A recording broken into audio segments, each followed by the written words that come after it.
So, any other interesting stories related to the war? Well, there was one. It was a long time after the war, but after I retired, my wife Joan and I took up line dancing at the community club. And like most seniors groups, there seemed to be 15 women for every 5 men. So in this line dance group that we were being instructed, there was about 2 or 3 other men. And one time during a break, I happened to be sitting next to a guy, a chap, and he said to me, he had a bit of an accent, and we started chatting, and I mentioned that I had been in the RAF. Oh, he said, he looked at me, he said, I'm Mickey Mouse. And I thought to myself, boy, you got one here, are you? He said, yeah, I'm Mickey Mouse. I said, oh, you are you? He said, I'll show you next time, you see. So anyway, come the next session, he shows up with a book. Now, this is his story. He's in the Polish Air Force. War breaks out. The Germans come, invade Poland. That was one of the first countries they went into. So he gets in the airplane, flies to Britain. War breaks out. He's a fighter. He's a pilot. So great, put him in the Air Force because we got a trained pilot here. We don't have to train him. Oh, and he goes. Old, yeah. Yeah, and so he's got one of those long Polish names, Kononowicz or something like that. It's really a long thing anyway. And so anyway, he takes off one day and he gets shot down. He bails out, lands in a field.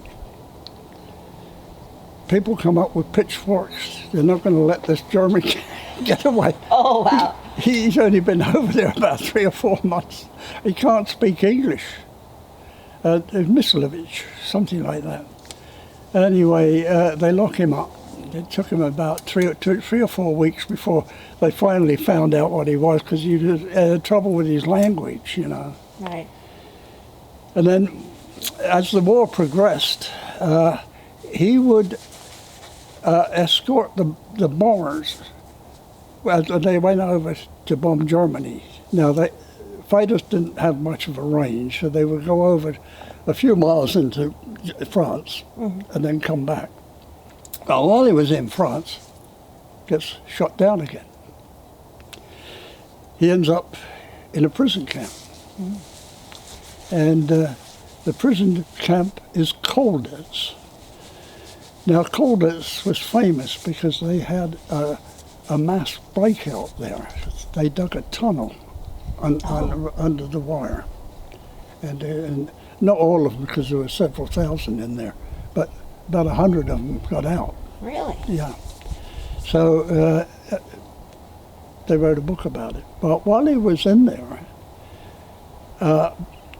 his nickname was Mickey Mouse because they couldn't pronounce Mikulovic. So he was called Mickey Mouse. Okay. You see? Gives me the book, see? Mickey Mouse. Somebody wrote a book about it. And he was Mickey Mouse in your line dancing class. He's in the book. So I said to him, let's go and have a coffee afterwards. Oh, he said, I can't. He said, I've got to sign 100 pictures. I said, 100 pictures? He said, yeah. He said, I shot down a lot of planes, and I was an ace. He said, so what they do now, he said, they send me 100 posters, and I sign them, and then I send them back, and they sell them for the fund. Retired, yeah. Yeah. Pension fund? Not pension fund, the welfare fund that looks after soldiers and airmen that have done their time, or wounded. Yeah. So that's what they did. So. And you found him in Winnipeg, Manitoba? Winnipeg, Manitoba, yeah. The reason he was in Manitoba, was as he got older, he only had one daughter. His wife had died, so he wanted to be with family, so he came over to live in Winnipeg with his daughter. Oh, Yeah, so it ended up quite different to by the way it started. that's good. Thank you.